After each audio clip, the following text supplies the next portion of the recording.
Sauti ya Bongo. Simekata lo babake na Su Internationali kutokea pande za NR kusini mwa Tanzania. Bwana, leo nimetembelewa na hii hapa Sauti ya Bongo ambaye niko nayo hapa, na official kabisa niko naye mwenyewe Sauti ya Bongo kama unavyomuona hapa mbele yangu ya kamera, si ndivyo? Kwa swala kubwa ambalo tumetembeleana, tunataka tuzungumzie kitu kimoja tu, mimi na Sauti ya Bongo. Ama sauti hii utasikia nini ambacho tunachokuja nacho. Leo hii tuna challenge ya mapenzi. Tunaamini kwamba mapenzi ni wengi ambao wanateseka kwenye mapenzi, lakini sasa tunataka tutambue ni nini ambacho kinasababisha mapenzi watu wanateseka sana, na upande mwingine ambao wa kutambua wanateseka ni asilimia ni akina nani. Kuna swala kubwa la mapenzi, si ndio? Sauti ya Bongo niko naye hapa. Bwana, mambo vipi? Mambo poa kabisa. Uko fiti? Filika kiti. Unyama mwingi. Tena unyama unamwagika. Karibu Sauti ya Bongo. Mimi nimekaribia sana Sauti ya Bongo na nimelizika zaidi sana kuifuata Sauti ya Bongo. Leo hii niko nayo hapa. Sasa Sauti ya Bongo, mimi nataka nikuulize kitu kimoja, swala kubwa la maumivu ya mapenzi. Kwa nini wanaume wana haraka sana kufariki? Wanaume wanawahi kufa mapema.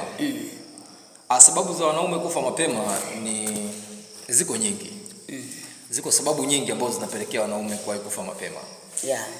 Na kwa leo, kwa sababu umenitembelea Sauti ya Bongo, nitakueleza sababu hizo. Tukaanza na sababu kubwa ya msingi kwamba wanaume wamekuwa kijiingiza kwenye mahusiano na wanawake ambao wana changamoto nyingi, na wanaingia kwenye mahusiano kwa gia ya kwamba mimi nitakulinda. Anamwambia mwanamke, hizo changamoto zako zote na matatizo yako yote mimi nitayabeba, hata kama ana uwezo wa kubeba matatizo hayo. Umenipata vizuri? Napata.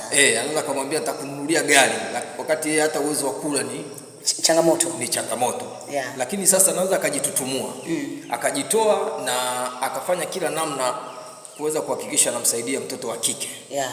Lakini kumbuka sasa, kichwani mwake anakuwa na fikra au mawazo kwamba wenye nacho ula visivyo lika, na changamoto ni fursa.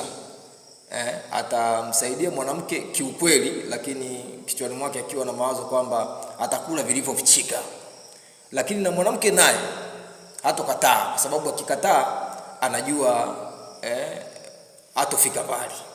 Mambo yake yanaweza kumkwamisha katika namna fulani. Anakubali akiwa na dhana ya kwamba mtumikie kafiri upate ujira wako. Basi wanaingia kwenye dimbwi la mapenzi, wanaishi kwenye mapenzi, wanakuwa pamoja, na mwisho wa siku sasa binti anapokuja kufanikiwa, kama umemsomesha amefika chuo, au kama umemsaidia akapata kazi, anapofika kule chuoni au kazini, anakuja kupata kijana mwenzake ambaye wanalingana kwa umri, wanalingana kwa hali. Mwisho wa siku anakupiga chini, hata akakwambia tu, bwana, mimi nimempata mtu ambaye nimempenda sana, nataka niolewe naye.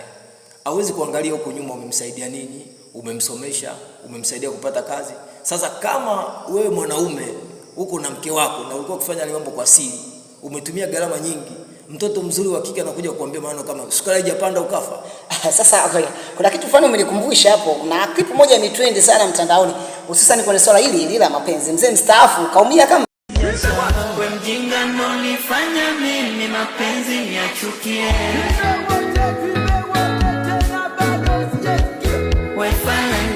Sio hiyo tu, ziko nyingi, kwa sababu wadau wetu wanaipitia hii channel ya Sauti ya Bongo. Huko mbele watakuja kujionea vigongo mbalimbali na kupata mafunzo mengi ambayo yatawasaidia katika maisha. Bwana, Sauti ya Bongo hii hapa imetupa sababu kubwa ya wanaume kupoteza maisha, hususan kwenye swala kubwa la mapenzi, si ndivyo? Lakini pia Sauti ya Bongo hii pia endelea kuifuatilia kwenye mitandao ya kijamii pale kwenye Instagram, kwenye Facebook, kwenye Twitter kule. Andika tu Sauti ya Bongo. Haya mambo yote kwenye Facebook, YouTube pale, unaweza pia ukashare na kuyapata zaidi ya haya ambayo unayapata. Lakini pia unaweza pia kunifuatilia mimi mwenyewe MC Nakata Law, babake na Su International kutokea pande za NR huko. Nifuatilie kwenye TikTok pale, andika NR. Haya yote utayapata. Kwenye Facebook pale natumia MC Nakata Law, pia kila kitu kitakuwa safi kabisa. Tuna mengi ambayo yanakuja. Kaa tayari. Haya yanatokea kwenye Sauti ya Bongo, si ndio?